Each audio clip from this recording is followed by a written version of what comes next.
안녕하세요. 저는 60대가 된 여자입니다. 여러분들은 모정에 대해서 어떻게 생각하시나요? 저도 아이들을 기르고 손자, 손녀까지 있는 나이이지만 아직도 엄마라는 존재가 어떤 건지 모르겠습니다. 아마 제가 엄마 손에 자라지 않아 그럴 수도 있죠. 저희 엄마는 막내인 저를 낳다가 돌아가셨습니다. 위로 2살 차이에 오빠가 하나 있는데 워낙 무뚝뚝한 사람이고 제게 관심이 없는 사이인지라 어릴 적부터 대면대면했습니다. 아마 저 때문에 엄마가 돌아가셨다는 원망도 있었겠죠. 제가 7살쯤이었나 학교를 마치고 돌아온 오빠가 얼굴이 시뻘겋게 달아올라 저에게 소리친 적이 있었거든요. 너 때문이야. 너 때문에 엄마 죽고 없어서 내가 라고 하는데 아버지가 오셔서 오빠의 뺨을 때리면서 뒷말은 하지 못했습니다. 제가 어리긴 했어도 그때 그 장면은 분명히 기억이 납니다. 외할머니는 살아계신지 어쩐지도 모르고 자랐고 친할머니가 저희 남매 밥을 해주셨는데 밥을 먹는 저를 보실 때마다 한숨을 쉬시며 에휴 저 엄마 잡아먹고 밥이 목구멍으로 넘어간대. 하나라도 없어야 저 아버지 새장가를 갈 건데 어쩌려고 다 이고지고 있는지 모르겠다 라고 하셨던 말들도 기억이 나고요. 그나마 오빠는 아들이라 챙기고 예뻐하셨는데 저는 아니었습니다. 옷도 오빠 것만 사주셨고 저는 오빠의 옷을 물려 입었죠. 아버지가 장에 가시는 날 가끔 오빠 몰래 제 옷이나 머리띠, 머리 방울들을 사다 주셔서 그나마 머리도 묶고 제법 계집애 같은 옷들도 입었죠. 아버지는 가끔 슬픈 눈으로 제 머리를 쓰다듬으시며 웃으셨습니다. 우리 효연이가 엄마를 참 많이 닮았어. 그래서 예뻐. 엄마가 예뻤거든. 그래서 선녀하러 빨리 갔나 봐. 라고 하실 때도 계셨고요. 제가 초등학교에 가고 2학년쯤 되었을 때 할머니가 돌아가시고 집안일은 제 차지가 되었습니다. 누가 시키지 않았지만 농사일로 눈코 뜰 새 없이 바쁜 아버지가 집안일까지 하시는 건 너무 힘들어 보여서 제가 조금씩 하기 시작했죠. 처음엔 간단한 청소였다가 나중엔 밥을 하고 그 다음엔 빨래를 하고 그 다음은 달걀을 부치는 것을 시작으로 반찬도 조금씩 했습니다. 학교에 다녀오면 집안일을 하느라 바빴습니다. 숙제를 하다가 잠이 들기도 했죠. 하지만 아버지는 그런 저를 나무라셨습니다. 누가 너더러 그런 거 신경 쓰래? 공부나 해. 이런 건 아버지가 다 할 테니까. 효식이 너는 동생이 혼자 이러고 있으면 같이 하던지 못하게 해야지. 가만뒀어? 라며 화를 내셨습니다. 오빠는 친구들과 놀다 저녁 때나 들어와서 무슨 일이 있었는지도 모르는데 말이죠. 오빠는 아버지에게 설명도 하지 않고 그저 네 하고는 제 방으로 들어가 버렸습니다. 저에게 못된 말을 하다가 아버지에게 뺨을 맞은 날 이후로 오빠는 아버지와 저에게 말을 잘 하지 않았습니다. 그저 필요한 게 있으면 그것만 말할 뿐이었죠. 아버지는 동네 청년회장이셔서 항상 바쁘셨습니다. 동네 아주머니들은 남자 혼자 2아이를 건사하는 아버지와 저희 남매에게 반찬도 가져다주고 옷도 가져다주고 했기에 아버지는 그 신세를 갚는다며 굳은 일을 모두 하곤 하셨습니다. 그래도 제법 규모가 있는 마을이었기에 아버지가 해야 할 일이 많았는지 저녁 때가 되면 터덜터덜 걸어오시는 아버지가 언덕 너머로 보이면 저는 대문을 박차고 달려가 안기고는 했습니다. 내성적인 성격에 동네의 또래 친구들과도 잘 지내지 못했던 저에게는 아버지가 세상에서 가장 애정을 주는 존재셨기에 저는 학교에서 다녀와 아버지만 목을 빼고 기다렸습니다. 아버지는 그걸 아셨기에 동네에 좋은 일이 있어 늦어지실 때면 일부러 집에 들러 저희를 데리고 가셨습니다. 오빠는 거기에 가면 친구들이 있으니 좋아했죠. 저는 사람들과 이야기를 나누는 아버지를 떨어져 앉아 지켜보다가 아버지가 가자고 하면 뽀르르 달려가 아버지 손을 잡고는 했습니다. 그러면 아버지는 제 머리를 쓰다듬거나 제 손을 꼭 잡고는 우리 강아지 가자 라며 집으로 향하곤 하셨죠. 오빠는 아버지가 큰 소리로 가자 효식아 그러면 터덜터덜 곁으로 와서 아버지와 저보다 앞서거나 뒤에 떨어져 걸었고요. 오빠는 학교 갈 때도 저와는 모르는 사람처럼 멀리 떨어져 걷고는 했습니다. 정말 서로 말도 없고 정도 없이 자랐습니다. 아버지는 정말 열심히 일하셨습니다. 저희를 고등학교까지는 꼭 가르치시겠다고 다짐하듯이 너희 학비 걱정은 말고 학교 가. 아버지가 무슨 수를 내서든 꼭 보낼 테니까 라고 하셨습니다. 나중에 알고 보니 엄마의 유언이었다고 하더라고요. 저를 낳고 갑자기 상태가 나빠지며 숨이 넘어가던 엄마가 효식이 아버지 우리 애들은 꼭 학교 다 보내줘요. 알았죠? 꼭이에요. 라고 하셨대요. 학교를 전혀 다니지 못하신 엄마가 시어머니인 할머니께 그걸로 구박을 당하시곤 그게 한이 되어 돌아가시면서도 그 말을 하신 거죠. 아버지는 그 약속을 지키기 위해 정말 애를 쓰셨습니다. 제가 중학교 3학년 여름에 태풍으로 논이 반 이상 잠겨 집안 사정이 어려워 고등학교를 못 가겠다 싶어 그렇게 말씀드렸습니다. 하지만 아버지는 그때도 아니야, 아버지 할 수 있어. 가, 학교는 가. 가서 꼴찌해도 좋으니까 가서 공부해. 라고 하셨을 정도였습니다. 그런 아버지가 미련해 보일 때도 있었죠. 너무 힘들게 농사일만 하시는 아버지가 불쌍하다고 느껴질 때도 있었고요. 동네 아주머니들이 아버지에게 새장가 가라고 그렇게 중매를 했는데도 아버지는 싫다고 손사래를 치며 저희 남매만 보셨습니다. 오빠나 저나 공부를 썩 잘하지도 않았고 딱히 장래에 하고 싶은 일이 있는 것도 아니었는데 그렇게 힘들게 학교를 보내시는 모습이 마음 아팠습니다. 오빠는 고등학교 졸업하자마자 군대에 갔습니다. 아버지 농사일이라도 도우면 좋았을걸. 바로 군대에 가더라고요. 저는 여전히 집안일을 했고 간단한 농사일도 도왔습니다. 고등학교에 졸업하고는 우체국 격리 자리가 나 우체국에서 근무를 했습니다. 퇴근을 하고는 바로 집으로 가 집안일과 농사일들을 마무리하고는 했죠. 오빠는 군대를 제대하고 마음을 잡지 못하고 이리저리 다니며 술을 마시는 날이 많았습니다. 아버지는 그런 오빠에게 이 모자란 놈아, 너 동생처럼 집안 살림에 보탬되라고도 안 한다. 암만 그래도 고등학교까지 가르쳐놨으면 너 앞가림은 해야 할 거 아니야. 백날 첫날 술이나 퍼마시고 동생 보기도 안 창피하냐? 라며 소리를 치시기도 했습니다.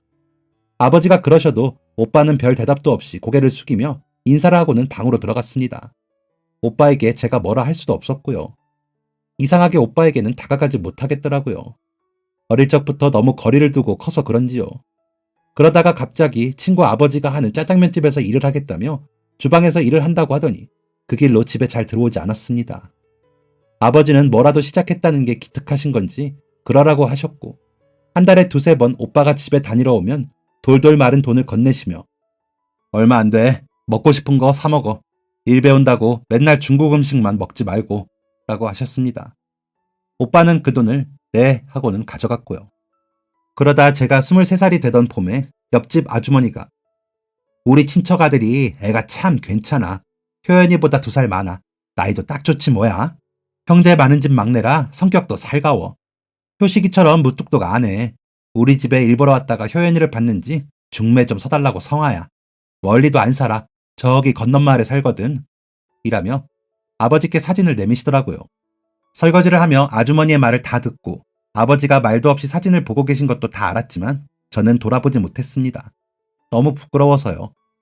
학교 친구 몇몇은 학교 졸업하자마자 결혼을 하기도 했고 주변의 다른 친구들도 결혼을 하고 결혼을 한다고 하니 저도 결혼에 대한 막연한 동경은 있었습니다.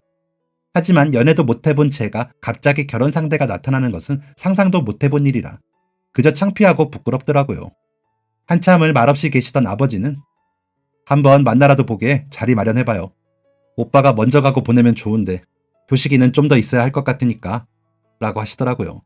아주머니는 우리 친척이라서가 아니라 사람이 너무 괜찮아.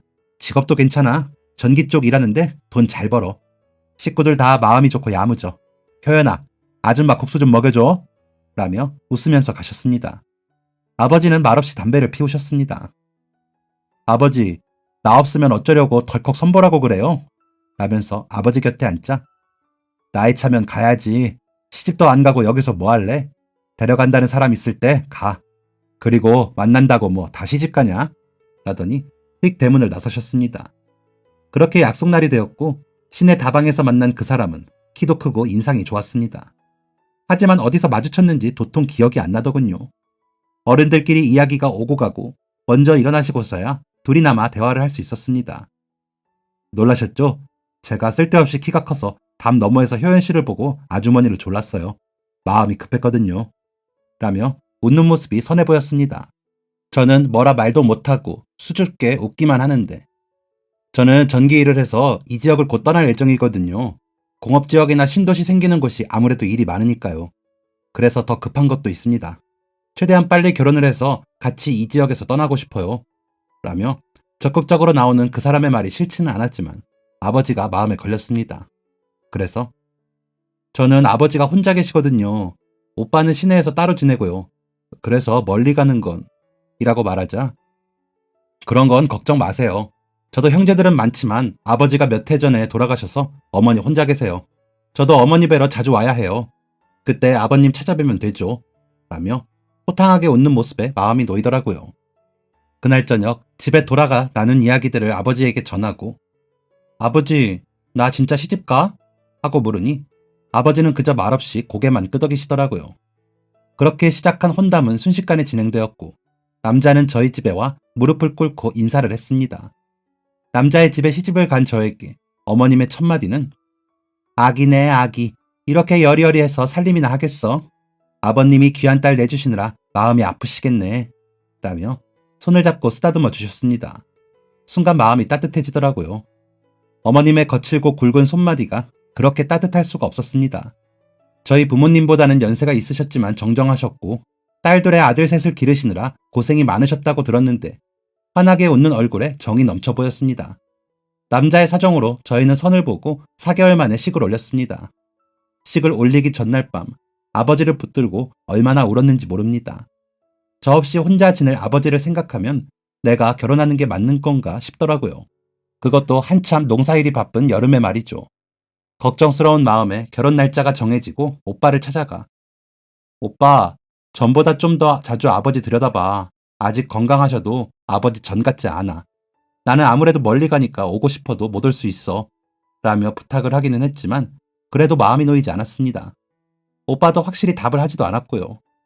결혼식을 올리고 택시를 타고 지역 관광지를 돌며 사진을 찍는 것으로 신혼여행을 마치고 시내에 있는 여관에서 첫날 밤을 묵었습니다. 그리고 친정으로 가 잘 살겠다고 하룻밤을 자고 나서려는데 결혼식 날부터 집에 와 있던 오빠가 이바지 음식을 우리가 하지는 못해서 내가 돈 주고 맡겼어. 사돈 어른 가져다 드려. 우리 효연이 잘 부탁해. 라며 보자기를 내밀어 저는 그 자리에 앉아서 엉엉 울고 말았습니다. 아버지도 하늘을 보고 눈물을 훔치시더라고요. 남편의 위로를 받으며 오빠가 준비해준 이바지 음식을 들고 시댁에 도착하자 남편의 누나들과 형님들이 어머님과 함께 반겨주셨습니다. 어머, 너무 곱다. 우리 동생이 보는 눈이 있네. 결혼식 날은 신부 화장해서 그런 줄 알았더니 어쩜 저리 곱니? 라며 예뻐해 주시는데 정신이 없더라고요. 이바지 음식을 내밀고는 남편이 형님이 아시는 집에서 맞추셨대요. 우리 처가가 이렇게 생각이 깊어요. 라며 너스레를 떨었더니 어머님께서 음식 보자기를 여시면서 세상에나 감사해라. 이런 것까지 신경 쓰시느라 힘드셨겠다. 너무 귀한 딸하고 동생 보내시면서 마음까지 이렇게 써주시고 너무 고맙다. 닭바지 음식 잘해서 보내야겠다. 라며 좋아해 주셨습니다. 그렇게 시댁에서 며칠을 지내다 남편의 일자리가 정해진 지역으로 남편과 저는 떠났습니다. 그 바람에 처음 2주간은 집도 없이 여간살이를 하기도 했습니다. 작은 부엌에 마루, 방 한 칸이 딸린 별채에 신혼살림을 시작했습니다. 우리 큰딸이 태어나기도 한 그 집은 주인분들 마음이 좋아 아이가 마당에서 마음껏 놀게 해주셔서 편히 지냈습니다. 제가 아이를 낳고 산후조리를 큰 시누이가 해주셨는데 그때도 혹시나 방이 추울까 먼저 더 살펴주시기도 했고요. 참 좋은 시절이었던 것 같습니다. 큰 시누이는 저와 10살이나 나이 차가 나 꼭 이모 같을 때가 있었는데 몸조리까지 해주시니 정이 많이 들었습니다. 그렇게 큰아이가 태어나고 어머님은 큰딸은 살림 미천이다. 아주 똑순이같이 잘 나왔다. 라고 하시며 예뻐해 주셨습니다. 막내 아들을 꼭 닮은 손녀를 어찌나 귀여워하시는지 시댁에 가면 아이를 제 품에 안기가 어려울 정도였습니다. 친정 아버지는 저를 닮았다고 하시며 예뻐하셨고요. 효연이 너랑 꼭 닮았어. 이봐라, 웃을 때는 판박이야. 하시면서 좋아하셨습니다. 오빠는 동네에서 같이 자란 명숙이 언니와 제가 큰애 임신 중에 결혼을 했는데 임신을 먼저 해 집으로 돌아와 아버지와 농사를 지었습니다. 제가 뭐라도 하고 싶어 보탤 것을 찾았는데 오빠는 내가 오빠 노릇한 것도 없는데 너가 할 게 뭐 있냐? 그냥 둬라. 명숙이도 다 알아서 바라는 것도 없어. 그냥 이제 아버지 일 도우면서 사람 노릇하면서 살려고 해. 아버지 얼굴이나 자주 보러 와라. 라고 하더라고요. 그래도 마음에 걸려 축의금을 많이 했습니다. 결혼 전에 모아둔 돈으로 하기는 했지만 남편에게 말을 하니 선뜻 그러라고 하더라고요. 당연히 해야지. 내가 돈 주는 것도 아닌데 뭘 허락을 받아. 라며 웃는 그 얼굴이 아직도 눈에 선합니다. 아버지는 조카가 태어나고 100일 잔치를 하던 그날 밤에 기분이 좋다고 동네 분들과 술을 더하시고는 집으로 돌아오시다가 발을 헛디져 구르셨다고 하더라고요. 술을 많이 드셨는지 일어나지 못하고 그 자리에서 주무시다가 새벽에 아버지를 찾으러 나온 오빠가 발견해 집으로 모시고 왔다고 합니다. 그러고는 자리에 누워 일어나지 못하시는 걸 병원으로 모셨지만 딱히 원인을 찾지 못하고 2-3달을 누워 계시다가 돌아가셨습니다. 오빠와 새언니가 고생이 많았습니다. 조카를 돌보며 아버지 병간호까지 해야 하니 아마 굉장히 고단했을 겁니다. 하지만 아버지는 아들 내외에 고단함이 섞인 정성을 외면하고 돌아가셨습니다. 일어나실 거라고 믿고 멀리서 빌기만 하다가 돌아가셨다는 소리에 친정집으로 가는 내내 얼마나 울었는지 모릅니다. 도착한 친정집에는 아버지 장례 준비가 진행되고 오빠는 저를 보고 흐느끼듯 울었습니다. 장례에는 큰아주버님과 형님이 어머님을 모시고 오셨습니다. 다른 형제들은 조의금을 보내며 위로의 말을 전했다 하더라고요. 어머니는 아이고 사돈 양반 예쁜 딸내미 두고 듬직한 아들이랑 손자 두고 어찌 그리 가십니까? 라며 같이 울어주셨습니다. 그런 어머님을 뵈니 감사하면서 마음이 따뜻해지더라고요. 장례 내내 부엌일도 봐주시고 저희 오빠 부부에게도 위로를 많이 해주셨거든요. 발인 날까지 함께 해주셨고요. 친척이 없는 저희 친정집은 어머니의 도움으로 아버지 장례를 잘 치를 수 있었습니다. 지금도 너무 감사하죠. 그렇게 장례를 치르고 집으로 돌아와 용이 나오는 꿈을 꾸고는 저희 둘째 아들이 들어선 걸 알았습니다.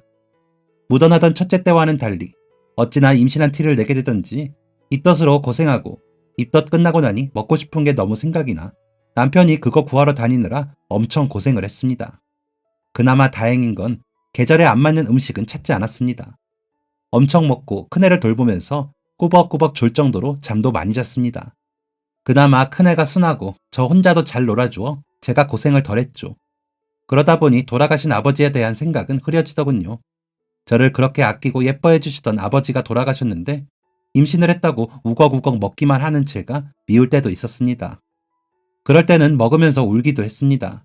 너무 이상한 광경이었을 겁니다. 그런 저에게 한 번도 싫은 소리 안 하고 달래고 어르고 안심시키느라 남편이 고생을 많이 했습니다.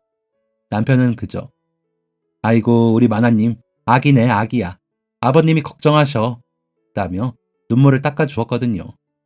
입에는 잔뜩 먹을 것을 넣고 우는 아내가 이상해 보였을 텐데요. 한 번도 그런 티도 안 내고 눈물을 닦아주며 아기 다루듯 해줬습니다. 좋은 사람이죠.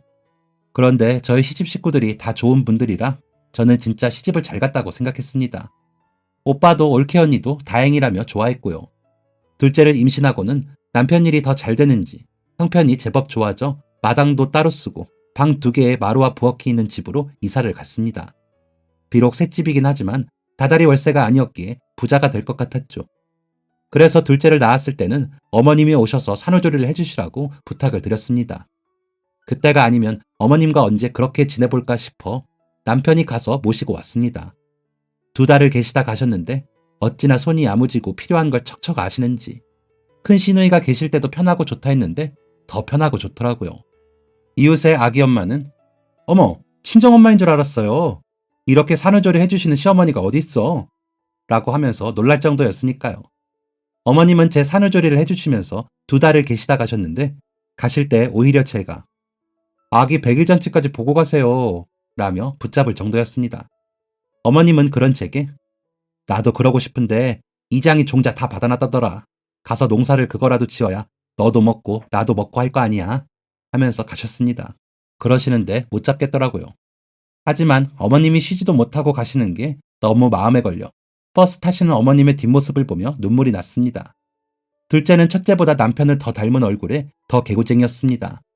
제 누나 것은 다 빼앗아 가져야 하는 아이였죠.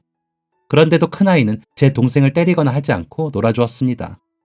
그러다 보니 2 남매는 싸울 일이 없었고 자랄수록 사이가 좋아졌습니다. 오빠는 그런 아이들을 보면서 우리가 너도 누나였으면 어릴 때 더 가까웠을 텐데 미안하다 라고 하더라고요. 그렇다고 그 후로도 말을 많이 하는 사람은 아니었지만 오빠는 가끔 그렇게 마음을 표현하고는 했습니다. 오빠는 그리고 아들, 딸 쌍둥이를 낳았는데 딸아이가 저를 닮았다며 더 챙겨주는 것 같더라고요. 그 모습에 괜히 제가 마음이 좋더라고요. 오빠가 어릴 때 저에게 하지 못한 마음의 표현을 조카에게 해주는 것 같아서요. 셋째는 둘째가 4살이 되던 해에 임신이 되었는데 배가 부를 때까지도 임신인 줄 모르다가 이상해서 병원에 갔다가 알았습니다. 그저 살이 쪄 그런 줄 알았다가 얼마나 놀랐는지. 오색구름 꿈을 꾸고 태어난 아이라 딸일 줄 알았는데 아들이더라고요. 제 누나와 형을 반반씩 닮은 아이는 어릴 적부터 유난히 영리했습니다. 둘째가 셈이 났는지 셋째를 괴롭히기도 했는데 말을 못할 때도 손짓 발짓을 해가며 이러더라고요. 그리고 큰 누나를 독차지하려고 형을 밀어내는 모습에서 보통 아니겠다 싶었는데 항상 1등하고 싶어 제 누나와 형보다도 학교 성적도 좋았습니다. 다른 아이들도 잘하는 편이었는데 막내는 더 잘하더라고요. 그런 아이들을 보시는 어머님께서는 엄마 닮아서 애들이 다 부져. 엄마가 잘 키워서 우리 손주들이 잘 큰다. 우리 집 며느리들은 다들 1등이다. 라며 칭찬해 주셨습니다. 실제로 조카들 중에 박사도 둘이나 있고 화가도 있고 대학 교수도 있거든요. 다들 서울의 좋은 대학들 나왔고요. 어머님 말대로 아이들이 다 잘 자랐죠. 그리고 효자들이고요. 그렇게 아이를 낳고 키우며 어머님께는 명절과 행사 있을 때 얼굴을 비추며 정신없이 바쁘게 지냈습니다. 효자인 남편은 아이들 어릴 때는 같이 가자고 하더니 아이들이 학교 시험이나 이런 문제로 못 가자 혼자 다녀오기도 하더라고요. 어머님이 손주들도 예뻐하셨지만 자식들을 더 그리워하신다면서 휴일에는 되도록 가려고 했습니다. 저도 시간이 맞으면 가고 아이들 때문에 못 움직이면 못 가고요. 그런데도 싫은 소리 한 번을 안 하시더라고요. 그렇게 나이가 먹는 줄 알았습니다. 그런데 큰애가 중학교 2학년, 둘째가 초등학교 6학년, 막내가 초등학교 2학년이 되어 여름방학을 앞두고 있었을 때였습니다. 기말고사도 끝나고 방학만 되면 할머니 댁에 가서 일주일 정도 지내고 오기로 했던 터라 방학만 기다리고 있었죠. 어머님이 농사일을 줄이신다고 줄이셨는데도 6남매에게 다 보내시려고 지으시는 농사라 양이 적지 않았거든요. 그래서 저는 아이들과 어머님 댁에 가 있는 동안 그 일이라도 도와야겠다고 벼르고 있었고요. 그런데 남편이 퇴근 시간이 되어도 오지 않더라고요. 현장 일이라 어지간하면 비가 내리고 해가 지면 들어오는 편인데 그날따라 연락도 없고 오지 않았습니다. 일하는데 방해가 될까 싶어 연락도 못하고 있었죠. 한참 기다리고 있는데 전화벨이 울리더라고요. 남편과 함께 일하는 후배가 형수, 저예요, 민석이. 형님이 사고가 나서 병원에 왔어요. 라고 하는데 머릿속이 아득해지더군요. 하지만 정신을 차려야 했습니다. 밖에 비는 오는데 아이들까지 다 갈 수는 없어. 엄마가 아빠 보고 올 테니까 너희는 씻고 자고 있어. 별일 아닐 거야. 알았지? 라며 달래고는 택시를 잡아타고는 병원으로 향했습니다. 응급실에 들어서자 여기저기서 고통으로 울부짖는 사람들 속에서 저희 남편이 보였습니다. 다른 직원들도 행색이 좋지 못하면서 곁에 있고요. 제가 다가가니 형수, 여기에요. 라며 자리를 비켜주었습니다. 남편은 온통 피범벅이 되어 누워 있었습니다. 입과 코에는 피가 흐르고 있었고요. 그런 와중에도 남편은 저를 보면서 웃으며 우리 아기 왔네. 놀랐지? 하더니 숨을 가쁘게 쉬었습니다. 그러자 기구들에서 소리가 났고 의사 선생님들과 간호사 선생님이 달려와 남편을 살피더니 이런저런 처치를 하시더라고요. 정신이 없었습니다. 한 의사 선생님은 제게 오시더니 온몸에 타박상과 골절이 보이고 그로 인한 출혈도 심합니다. 장기의 출혈도 심한 것으로 보이고요. 일단 응급수술 진행할 거고요. 보호자님은 사인해 주시면 됩니다. 라며 설명을 하신 것 같은데 정확히 기억도 안 납니다. 그저 저희 아이들 아빠 살려만 주세요. 라고 했던 것 같습니다. 그날 밤이 새도록 수술은 끝날 줄 몰랐습니다. 아이들에게 전화를 해 챙겨서 학교에 가라고 하고는 저는 계속 남편의 수술이 끝나기를 기다렸습니다. 함께 일하시던 몇 분도 같이 자리를 지켜주셨습니다. 퇴근을 앞두고 변압기가 터져 응급공사가 있었답니다.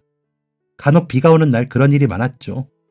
그런데 음주 차량이 일하는 쪽으로 달려오더랍니다. 놀라 피하지 못하는 일용직 대학생을 밀쳐내느라 남편은 미처 피하지 못했고요. 변압기에 감전까지 당했다면 현장에서 사망했을 거라며 우는 남편의 동료들을 보는데도 현실인지 꿈인지 헷갈렸습니다.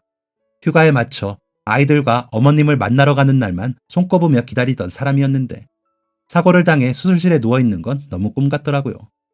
수술을 마치고 나온 의사 선생님께서는 장기 내 관통된 부위가 많아 출혈이 잡히지 않고 있어 여전히 결과에 대한 장담은 못합니다. 아무래도 가족분들과 상의하셔서 마음의 준비를 하시는 게 좋을 것 같습니다. 죄송합니다. 라며 고개를 숙이셨습니다. 다리가 풀리고 눈물만 흐르더군요. 남편은 아이들에게는 한없이 다정하고 듬직한 아빠였습니다. 저에게는 믿음직하고 따뜻한 울타리였던 남편이었죠. 그랬던 사람이 하루아침에 생명이 위독한 환자가 되어버렸다는 것을 저는 인정할 수 없었습니다. 회복실에서 중환자실로 옮긴 남편을 만났습니다. 의식이 없어 대화도 할 수 없었죠. 그런 남편이라도 제 손으로 만지고 눈으로 보니 좀 낫더라고요. 그래서 그저 살아만 있으라고 하고는 중환자실을 나왔습니다. 엉엉 울면서요. 집으로 돌아오는 내내 아이들에게 뭐라고 설명해야 하나 수없이 많은 말들을 떠올렸지만 침착하면서 아이들이 놀라지 않게 말할 수 있는 방법은 떠오르지 않았습니다. 집에 도착하니 아이들이 학교를 마치고 집에 있더군요. 큰아이는 학원에 가야 했는데 가지 않고 있었습니다. 아마도 제가 없으니 못 가고 있었겠죠. 현관문을 열고 거실에 들어서는데 눈물이 흘렀습니다. 아이들은 제 눈물을 보고 직감을 했던 것 같습니다. 그런 아이들에게 참 어른답지 못하게 울먹이는 소리로 아빠가 많이 다치셨어. 그래서 어젯밤에 수술을 하셨고 지금은 중환자실에 계셔.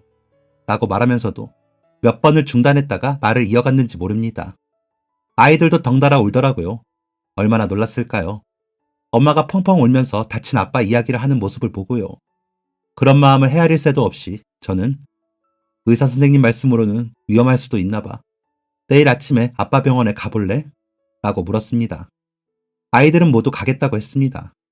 아이들이 아빠의 모습을 보고 놀랄 거라는 생각도 했지만 혹시나 마지막 인사를 못하게 될까 걱정도 되었기 때문에 같이 가기로 결정을 했습니다. 학교에는 결석을 하겠다고 연락을 드린 후에 아이들과 면회 시간에 맞춰 병원으로 갔습니다. 아이들은 예상대로 놀랐는지 많이 울었습니다.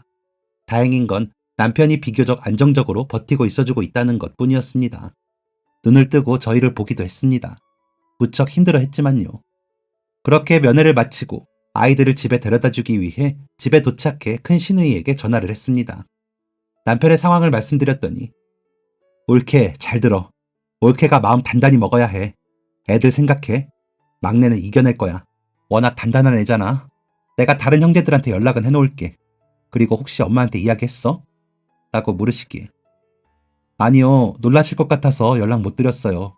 했더니 그래 하지 말고 있어봐. 엄마랑 연락되더라도 별말 하지 말고 라고 당부를 하시더라고요. 그때도 어머님이 이미 8순이 넘으셨기에 놀라시면 병이 나실까 걱정이 되었던 거죠. 그 마음은 저도 같았기에 큰 시누이 말대로 하기로 했습니다. 그리고는 그 주말에 형제분들이 모두 오셨더라고요. 오후 면회 시간에 큰아주버님과 큰 시누이만 들어가 보시고는 제 손을 잡고 어떡합니까? 기적이 일어나길 바라봐야죠. 라고 하고는 형제끼리 모으셨다며 돈봉투를 주시고 가셨습니다. 병원비에 보태라고 주셨는데 너무 큰 액수라 놀랐더니 애들 크는데도 돈 들 거 아니에요. 애들 학교는 다녀야 하잖아요. 라는 둘째 아주버님의 말씀에 너무 고마웠습니다.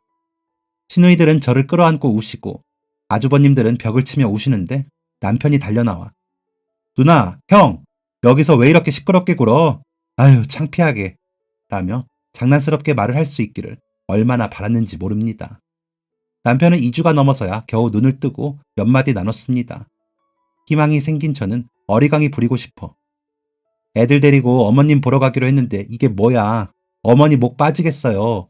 라고 말을 하자 남편은 눈웃음을 지으며 효연아, 만약에 내가 여기서 잘못되더라도 절대 엄마한테 말하지 마. 알았지? 엄마 아시면 쓰러지신다. 나 기다리면서 오래오래 더 사시라고 해. 그리고 효연아, 미안해. 나 때문에 힘들게 해서. 라고 하면서 눈물을 흘리더라고요. 그런 남편의 눈물을 닦아주며 그러니까 얼른 일어나요. 애들이 아빠 얼마나 기다리는데 나도 당신 없으니까 너무 힘들어. 라며 울었습니다. 그냥 제발 사람만 달라고 애걸복걸 할걸. 그 정신에도 괜히 남편한테 어리광이나 부리는 어리석은 아내였습니다. 남편은 그런 저의 손을 더듬어 잡더니 고개를 끄덕였습니다. 그 다정함이 남편의 회복 신호라고 믿었습니다. 하지만 남편은 마지막 힘을 쥐었자 마지막 말을 전한 것이었나 봅니다. 집에 도착해 아이들 간식을 챙겨주고 다시 병원에 갔습니다. 아이들에게는 아빠가 말씀도 더 많이 하셨어. 엄마 손도 잡으셨다니까. 더 좋아지시면 너희도 문병을 가자. 하고선 갔죠. 남편은 아침과 달리 면회 시간 내내 자더군요. 호흡도 좋고 의식도 나쁘지 않다고 하셔서 안심했습니다. 그렇게 며칠을 남편은 눈을 떴다가 잠만 잤다가 그러더라고요. 주말에 남편의 형제분들이 또 방문을 하시겠다고 해 약속을 잡고 전화를 끊었습니다. 아이들 학교에 보내고 병원으로 나서려는데 전화벨이 울렸습니다. 저희 병원인데요. 신성민 환자 위독하셔서 빨리 와보셔야 할 것 같아요. 어젯밤부터 폐혈증 증상이 보이더니 지금 너무 안 좋으세요. 라고 하시더라고요. 저는 택시를 타고 제발 저희 남편 좀 살려달라고 세상의 모든 신께 빌면서 병원으로 갔습니다. 중환자실에 도착해 벨을 눌렀더니 제 얼굴을 아는 간호사가 문을 열어주더군요. 남편은 편안하게 눈을 감고 있었습니다. 더 이상 거친 호흡 소리가 들리는 호흡기를 달고 있지도 않았고 띠띠띠 소리를 내던 기계도 울리지 않더라고요. 저는 남편이 장난을 치는 것 같아 여보, 여보 일어나. 애들이랑 가재 잡아준다며. 우리 막내가 그것만 기다리는데. 여보, 여보 이렇게 가지마 여보. 라며 흔들어 울어보았지만 남편은 키득거리지도 안아주지도 않고 편안한 표정으로 누워있을 뿐이었습니다. 의사 선생님은 고개를 숙이며 몇 마디 말씀을 하셨습니다. 하지만 무슨 말씀인지 지금도 생각이 잘 나지 않네요. 큰아주버님께 전화를 해 애들 아빠가 라며 말씀드리는데 울음이 터져 울었더니 재수씨 지금 준비해서 갈게요 라고 하시기에 애들 아빠가 어머님께는 절대 말하지 말랬어요 라고 했더니 아주버님은 네 라고 하시더니 전화를 끊으시더라고요. 아이들 학교에도 전화를 해 말씀드리고 큰아이에게 동생들 챙겨서 와달라고 부탁을 했습니다. 저는 영안실로 옮겨지는 남편을 보고 간호사 선생님의 안내에 따라 절차를 밟고 있었습니다. 아이들이 도착해 저를 안고 한참을 울다가 정해진 장례식장에 앉아 옷을 갈아입었습니다. 회사에도 연락이 닿았는지 동료분들이 오셨고 아주버님들과 시누이들이 오셨습니다. 모두가 슬퍼하며 울고 있는데 문득 남편한테 말해줘야겠다. 사람들이 너무 많이 울었다고 라고 생각이 들었습니다. 그러다 이제 남편은 못 만나지 하고 생각이 들었는데 그 뒤로 기억이 나지 않았습니다. 눈을 떠보니 작은 시누이가 제 손을 주무르며 울면서 산 사람은 살아야지. 이게 뭐야 옳게. 우리 살자. 응? 정신 차려. 엄마잖아. 라며 우시더라고요. 아이들도 놀랐는지 저를 보고 있고요. 남편 장례식이 먼저였습니다. 그렇게 많이 다치고 아프게 떠난 사람을 마지막이라도 잘 치러서 보내야 했습니다. 벌떡 일어나 손님을 맞았고 울었지만 아이들을 돌보고 남편 장례에 관한 일을 처리하기 위해 이리저리 다녔습니다. 남편 염을 할 때는 많이 힘들었지만 밖에서 기다리는 아이들을 위해 저는 이겨내야 했습니다. 아빠를 잃은 아이들을 위해 저는 굳건하고 강건한 엄마가 되어야 했습니다. 장례를 끝내고 저희는 생활이 많이 바뀌었습니다. 일단 어머님께 방학 특강 때문에 아이들이 방학 때 못 가게 되었다고 말씀드렸습니다. 그러자 그럼 이번에도 아범 혼자 오니? 와서 가져갈 게 많아 라고 하시는데 눈물을 머금고 어머니, 아범이 아무래도 급히 외국에 일을 가야 할 것 같아요. 중간에 들리면 어머니한테 가야 할 것 같다고 하더라고요. 요즘 그것 때문에 정신없이 바빠서 새벽에 나갔다가 밤늦게 와요. 라고 거짓말을 했습니다. 응? 그놈이 그런 적이 없는데 무슨 일이냐? 회사에서 가라 그러면 가야지. 그래 알았다. 라고 전화를 끊고는 큰 신우에게 전화를 해 남편이 남긴 말을 다시 한번 전하고 어머님께 어떻게 해야 할지 의논을 드렸습니다. 일단 외국에 간다고 했으니까 편지 썼다고 하자. 전화도 안 되는 대로 갔다고. 그리고 선물은 우리가 사서 가져가면 되지. 올케는 일단 애들만 신경 써. 알았지? 엄마는 우리한테 맡기고 전화도 하지 마. 괜히 막내 이야기하다 울면 안 되니까. 올케, 마음 단단히 먹어. 난 올케가 제일 걱정이야. 올케 여리고 아기 같다고 동생이 하도 이야기해서 그런가. 내가 마음이 그래. 오빠랑 동생들한테는 내가 알아듣게 말할 테니까 애들이랑 올케 신경 써. 그때 사돈네도 많이 놀라셨던데 죄송하다고 전해주고 내가 사돈집 옆에 사는 친척 아줌마 입단속까지 다 신경 쓸 테니까 올케는 애들이랑 올케만 신경 써. 라더니 전화를 끊으시더라고요. 그래서 정말 아이들과 저만 신경 썼습니다. 당장에 보상금이 나오긴 했지만 아이들과 먹고 살아야 했기에 직업도 찾아야 했고요. 그러면서도 남편이 보고 싶어 몰래 울기도 많이 울었습니다. 그러다가 아이들과 아빠에 대해 말하면서 다 같이 엉엉 울기도 했습니다. 그렇게 4년 정도는 아이들 키우고 제 마음을 추스르는 데 신경을 썼습니다. 남편이 떠나고 2년이 지나고는 어머님을 만나러 아이들과 다녀오기도 했죠. 아이들한테는 입단속을 하고요. 둘째는 그래도 할머니도 아셔야 하는 거 아니야? 했지만 못하게 막았습니다. 연세가 드시면서 쇠약해지시는 게 보였거든요. 남편이 보냈다는 편지를 보고 또 보고 계셨고 남편이 보냈다는 외국 물건들과 과자들은 싸두었다가 저희를 주셨습니다. 여전히 텃밭에서 일군 작물들을 주셨고요. 남편의 형제분들은 다달이 생활비도 조금씩 보태시면서 애들 간식비나 해. 올케 옷도 좀 사고 라고 하셨습니다. 저는 독서 지도사 자격증을 따 학습지 회사에서 아이들 지도를 하게 되었습니다. 주부들이 많은 직종이라 그런지 사정을 말씀드렸더니 유아 위주로 회원들을 잡아주셔서 저녁 시간에는 아이들과 있을 수 있었습니다. 막내가 조금 자라고는 조금 더 아이들을 받을 수 있어 그만큼 수입도 늘었죠. 그러다 어머님이 혼자 시골에 지내시기 어려울 것 같아 큰 아주버님 댁으로 모시고 가신다는 말씀을 듣고 아이들과 가게 되었습니다. 마지막으로 본 지 3개월 만에 뵌 건데도 너무 약해지셨더라고요. 그런 어머니를 안고 울었더니 제 얼굴을 천천히 쓰다듬으시더니 아직 이렇게 이쁜데 아깝다 라고 하시더라고요. 그래서 그러게요. 애들 아빠 오면 혼내줘야겠어요 라고 했죠. 그러자 제 눈을 지그시 보시면서 웃으시며 그래 괘씸한 놈. 엄마도 안 부러우고 혼내주자 라고 하시더라고요. 아이들도 할머니를 끌어안고 좋다고 하더라고요. 어머니 더 가까이 오셨으니까 더 자주 올게요 하고는 인사를 하는데 안 와도 돼. 바쁜 거 다 알아.